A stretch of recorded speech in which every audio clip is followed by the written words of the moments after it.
There are so many great new middle grade books out in March. I cannot wait to tell you about all of them. I read a few advanced reader copies and I've studied up on some. I can't wait to share them all with you. I'm going to share with you the list I made of all of the middle grade books at the very end. Tell me in the comments below, what is the book that you're most excited to read or share with your child?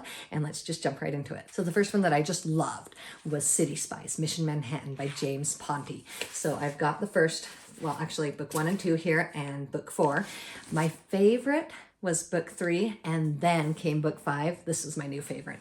So City Spies is about these youth, these teenagers who have special, amazing abilities, and so they've been recruited and come to live at this boarding school kind of area, but they live in a house with their guardians, and they use their skills as spies for MI6. And they each have a backstory that you get to find a little bit more about in each book. And so I was so excited that I loved the story about Rio, that we learned all about Rio in book number 5, Mission Manhattan, and I love his story. I love this book because of the youth in it and these teenage stories of inspiration, and also the adults in the book are captured, and so these teenagers really are on their own to be spies all by themselves.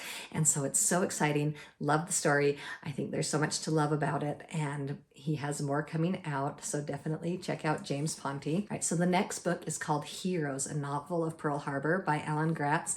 Alan Gratz writes such exciting, intense books, and I've read a couple of his and loved them, but this one I loved even more because he often has a message in his books, and I felt like this was so subtle. It was really there and you were able to learn about it, but it was put in more subtle. And I loved the historical fiction of this, and it really felt real, and it felt so intense. So right away getting into it, you don't get very far into the book before the attack on Pearl Harbor happens, and it follows these 2 teenage boys. They're the children of dads who work for the Air Force, and so they're right in it all amongst living among people who work on Pearl Harbor. And so it's just constant one thing after the other thing after the other thing, because that's what Alan Gratz is known for, is putting fictional kids in danger constantly. And just a really exciting ride. The message is about this family who they have Japanese heritage, but they are now American citizens living in Hawaii, and how people view them differently because of the attack on Pearl Harbor.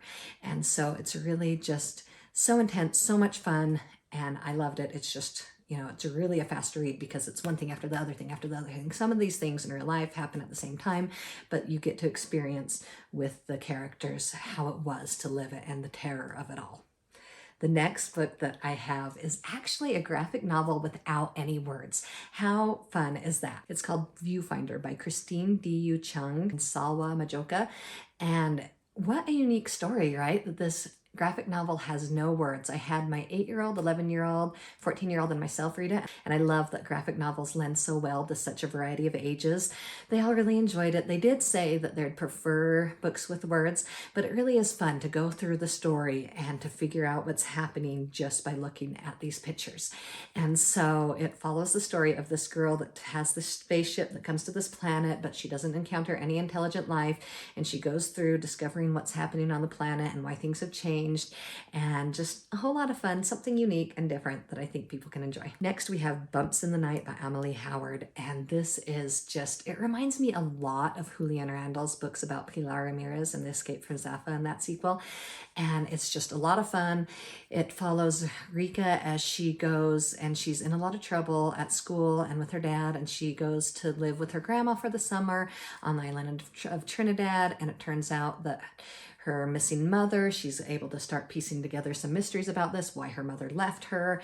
And also there's a lot of, the mythology and the stories, the heritage of the island, and about witches and her family having powers, and these other youth that she encounters that have powers, and them working together to fight danger and darkness that is threatening not only her family, but the island and perhaps the whole world. And does she have it in her to discover these new powers that she didn't know was there, and be herself, and with her own strengths and abilities, be her best self and work together to overcome this evil? I think you'll really enjoy this story. A really fun one for adults and children alike. All right, so those are all the ones that I have read. Now, these are some of the other ones that I've heard a lot about or have just been researching. The first I know is just barely maybe considered middle grade or maybe, just below that. But Dan Gutman writes a lot of middle grade books, so I really wanted to include his My Weird School, No More School, April Fools, because I just love Dan Gutman. I have an interview on him you should definitely check out. And he's just so much fun. He has 100 of these books out now. Definitely check that out for some of your, really developing readers that are not quite to the higher middle grade books yet. All right, Unstuck by Barbara D. I'm really excited about this book. It's about a teenage girl who she has this opportunity to share her fantasy novel that she's been creating in her head. She just cannot wait to get it down on paper and enter this contest because her sister won second place in the contest and she wants to prove her abilities. But oh shoot, she has a writer's block. And so she goes through process to really try to overcome this and also dealing with anxiety, which I really love that they're addressing anxiety.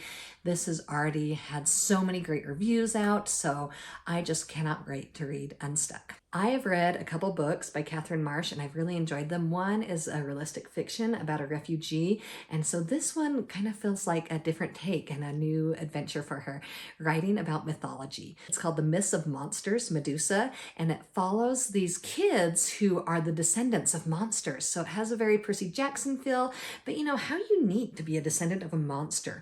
And at this boarding school, they've got to solve this mystery and there's a danger going on and they've got to prove themselves and be their best self. I think it seems really exciting. I cannot wait to read it. Next, we've got Drawing Deena. Look at this beautiful cover by Hannah Khan.